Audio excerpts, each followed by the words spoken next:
Assalamualaikum warahmatullahi wabarakatuh. Shalom dan selamat pagi.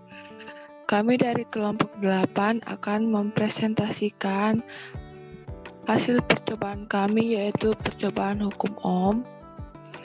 Di sini saya akan memperkenalkan nama kelompok 8. Yang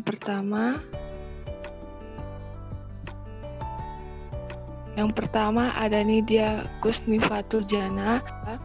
Yang kedua, Nova Hermina Lestari, Standbook A2212 0024. Yang ketiga, Winanda dengan Standbook A2212 0064. Yang keempat, Rai Puspitasari Dewi, Standbook A2212 0105. Dan yang terakhir, Fadila dengan Standbook A2212 0143. Dengan asisten kami, Kak Puput Andriani, yang memegang percobaan hukum Ohm.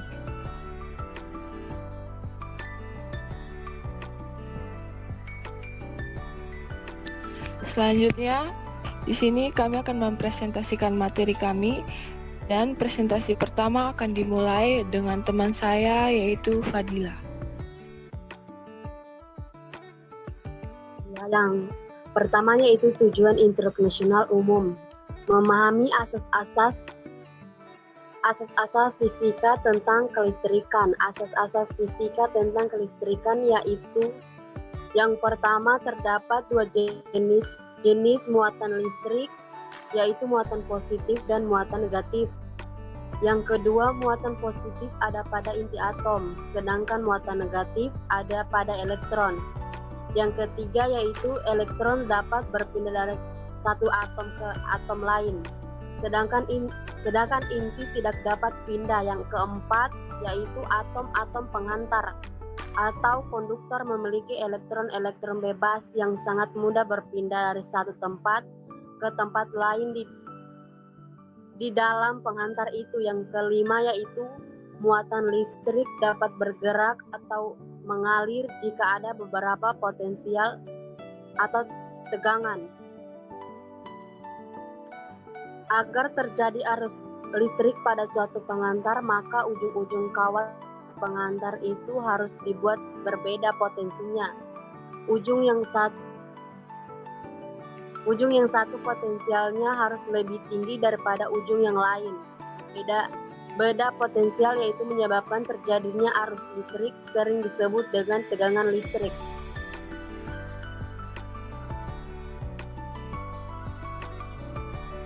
Yang kedua yaitu tujuan internasional khusus atau TIK.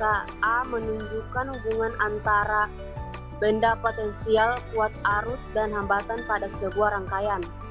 B. Menunjukkan hubungan antara benda potensial dengan kuat arus dalam bentuk grafik. C. Yaitu menghitung besarnya hambatan berdasarkan grafik hubungan antara benda potensial dengan kuat arus. Dan selanjutnya adalah dasar teori. Hukum Ohm itu pertama kali diperkenalkan oleh seorang fisikawan yang berasal dari Jerman yang bernama Georg Simon Ohm. Beliau lahir pada tahun 1789 dan wafat pada tahun 1854. Hukum Ohm ini pertama kali ditemukan pada tahun 1825. Hukum Ohm adalah suatu pernyataan bahwasanya besarnya arus listrik yang mengalir melalui sebuah penghantar selalu berbanding lurus dengan tegangan yang diterapkan kepadanya. Artinya, apabila semakin besar kuat arus dalam suatu rangkaian itu, maka beda potensialnya juga akan semakin besar, tetapi hambatannya akan semakin kecil. Kemudian sebelum kita masuk ke hukum Ohm, kita terlebih dahulu memahami istilah mengenai rangkaian listrik. Yang pertama ada kuat arus, kemudian ada beda potensial, dan ada hambatan listrik. Kuat arus merupakan banyaknya muatan listrik yang mengalir pada sebuah penghantar dalam satuan waktu 1 sekon. Kuat arus disimbolkan dengan huruf A dan satuannya adalah ampere. Kemudian yang kedua adalah beda potensial. Beda potensial yaitu beda suatu tegangan antara ujung-ujung penghantar yang diberi arus listrik. Volume beda potensial yang ada di dalam suatu rangkaian listrik akan berpengaruh terhadap kuat arus listrik yang mengalir. di mana beda potensial itu disimbolkan dengan huruf V dan satuannya adalah volt. Kemudian yang ketiga ada hambatan listrik. Hambatan listrik yaitu perbandingan dari tegangan listrik dari suatu komponen elektronik dengan arus listrik yang melaluinya. Hambatan listrik memiliki satuan ohm dan disimbolkan dengan huruf R besar. Selanjutnya, bunyi hukum Ohm itu yaitu besarnya arus listrik atau I yang mengalir melalui sebuah penghantar atau konduktor akan berbanding lurus dengan beda potensial atau tegangan yang diterapkan kepadanya dan berbanding terbalik dengan hambatan. Dirumuskan dengan persamaan yaitu V sama dengan I dikali R atau I sama dengan V per R dan R sama dengan V per I, di mana V itu adalah tegangan dengan satuan volt, I adalah arus dalam satuan ampere, dan R adalah hambatan dalam satuan ohm. Sehingga secara matematis hukum Ohm ini diekspresikan dengan persamaan. Yang pertama, arus listrik yang mengalir dalam suatu penghantar dengan satuan ampere, kemudian tegangan listrik yang terdapat pada kedua ujung penghantar dengan satuan volt, dan hambatan listrik atau resistensi yang terdapat pada suatu penghantar dengan satuan ohm.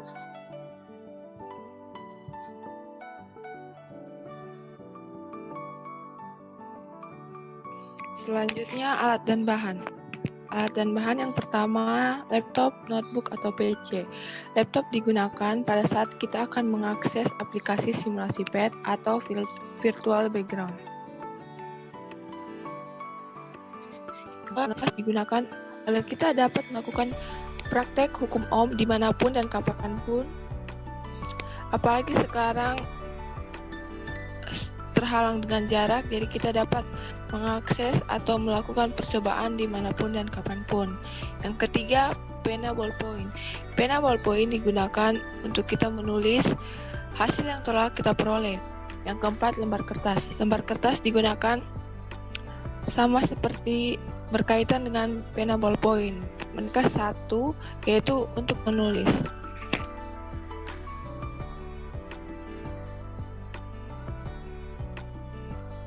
Kemudian prosedur kerja, cara yang pertama yaitu 1. Menyusun rangkaian dengan menggunakan lampu pijar.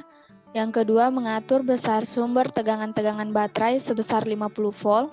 Kemudian yang ketiga, menutup saklar S. Dan dapat kita lihat rangkaian cara 1 seperti gambar berikut.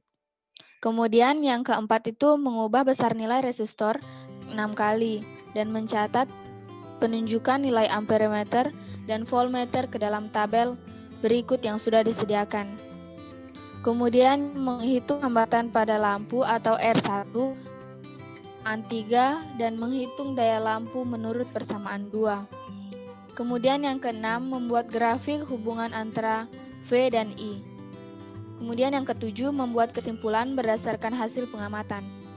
Kemudian prosedur kerja cara yang kedua, yaitu yang pertama menyusun rangkaian dengan menggunakan lampu pijar, yang kedua mengatur besar sumber tegangan baterai sebesar 50 volt, yang ketiga menutup saklar S.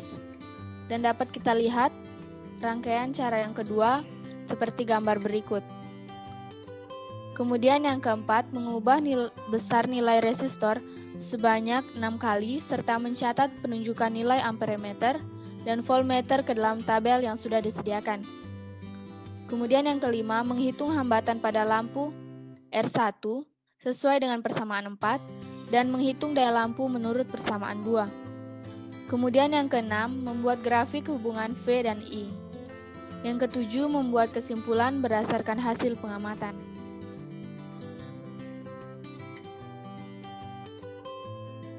Hasil pengamatan V sama dengan 50 volt, di mana pada perlakuan 1, hambatan listrik yang pertama yaitu 20 menghasilkan tegangan 16,67 volt dan kuat arus listrik 1,67 ampere. Perlakuan yang kedua, hambatan listriknya 40, tegangan listriknya 10,00 volt dan kuat arus listriknya 1,00 ampere. Perlakuan ketiga, hambatan listriknya 60, tegangan listriknya 7,14 volt dan kuat arus listriknya 0,71 ampere. Perlakuan 4, hambatan listriknya 80, tegangan listriknya 5,56 volt, dan kuat arus listriknya 0,56 ampere. Yang kelima, hambatan listriknya 100, tegangan listriknya 4,55 volt, dan kuat arus listriknya 0,45 ampere. Dan perlakuan yang keenam, yaitu hambatan listriknya 120, tegangan listriknya 3,84 volt, dan kuat arus listriknya 0,38 ampere.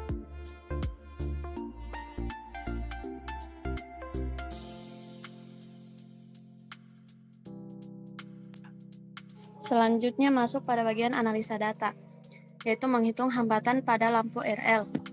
Yang pertama, mencari besar hambatan pada setiap perlakuan. Untuk mencari besar hambatan digunakan rumus R sama dengan V per I. Baik, dalam nilai R sama dengan 20 dimasukkan nilai V per I, yaitu nilai V sama dengan 16,67 volt, nilai I sama dengan 1,67 ampere, kemudian dibagikan dan menghasilkan nilai R sama dengan 9,98 ohm. Selanjutnya nilai R sama dengan 20, dimasukkan ke dalam rumus nilai V sama dengan 10,00 volt, nilai I sama dengan 1,00 ampere, kemudian dibagikan dan mendapatkan nilai R sama dengan 10 ohm. Selanjutnya nilai R sama dengan 60, dimasukkan nilai V sama dengan 7,14 volt, nilai I sama dengan 0,71 ampere, yang kemudian dibagikan dan mendapatkan nilai R sama dengan 10,05 ohm. Selanjutnya nilai R sama dengan 80, dimasukkan ke dalam rumus, di mana nilai V sama dengan 5,56 volt, nilai I sama dengan 0,56 ampere, yang kemudian dibagikan dan menghasilkan nilai R sama dengan 9, selanjutnya nilai S dengan 100, 4,5, nilai V sama dengan 4,55 volt, nilai I sama dengan 0,45 ampere, dan kemudian dibagikan menghasilkan nilai R sama dengan 10,11 ohm. Selanjutnya nilai R sama dengan 120, dimasukkan ke dalam rumus nilai V sama dengan 3,85 volt, nilai I sama dengan 0,38 ampere, yang kemudian dibagikan dan mendapatkan nilai R sama dengan 10,13 ohm. Kedua, menghitung daya lampu. Untuk menghitung besarnya daya digunakan rumus P sama dengan V kali I. Baik, selanjutnya pada percobaan pertama dimasukkan nilai V sama dengan 16,67 volt dikalikan dengan nilai I sama dengan 1,67 ampere dan mendapatkan hasil nilai P sama dengan 27,83 watt.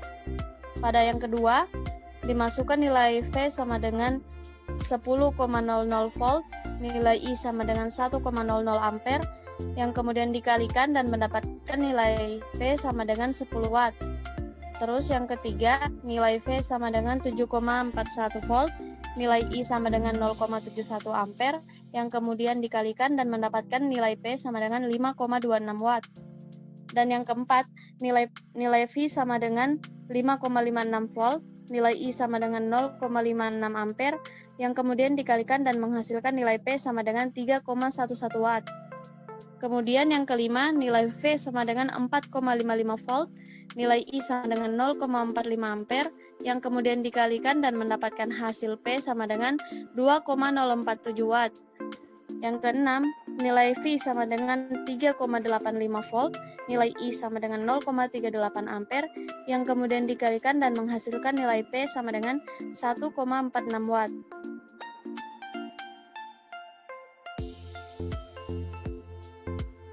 Baik, selanjutnya grafik hubungan V dan I. Grafik hubungan kuat arus listrik dan tegangan berbentuk linear, di mana kuat arus berbanding lurus dengan tegangan, artinya semakin besar nilai hambatan dalam suatu rangkaian, menyebabkan nilai beda potensial dan kuat arusnya semakin kecil. Dari percobaan pertama sampai ke-6, nilai beda potensial yang diperoleh semakin kecil. Semakin besar hambatan, maka lampu dalam rangkaian nyalanya akan semakin redup. Dan sebaliknya, semakin kecil hambatan dalam satu rangkaian, maka nyala lampu akan semakin terang. Baik, selanjutnya adalah kesimpulan. Jadi, hukum Ohm ini merupakan hukum yang membahas tentang besarnya kuat arus dan beda potensial serta hambatan dalam suatu rangkaian, di mana menurut hukum Ohm ini bahwasanya kuat arus yang mengalir dalam suatu rangkaian akan berbanding lurus dengan beda potensial, yang berarti apabila kuat arusnya semakin besar, maka beda potensialnya juga akan semakin besar, dan sebaliknya, apabila kuat arusnya semakin kecil, maka beda potensial juga akan semakin kecil. Selanjutnya, kuat arus itu juga berbanding terbalik dengan hambatan, yang artinya semakin besar kuat arus, maka hambatannya akan semakin kecil, dan juga sebaliknya. Teori hukum Ohm ini dapat kita buktikan melalui praktikum ini, di mana hasil yang kita dapatkan bahwasanya dengan hambatan yang besar, maka kuat arus dan beda potensial yang kita dapatkan akan semakin kecil. Demikianlah presentasi dari kelompok kami. Saya serahkan kepada moderator. Itulah presentasi dari kelompok 8. Maaf bila ada kesalahan kata yang telah kami ucapkan, sekiranya mohon dimaafkan. Sekian presentasi dari kami. Saya ucapkan wassalamualaikum warahmatullahi wabarakatuh dan selamat pagi. Selamat pagi. Sudah.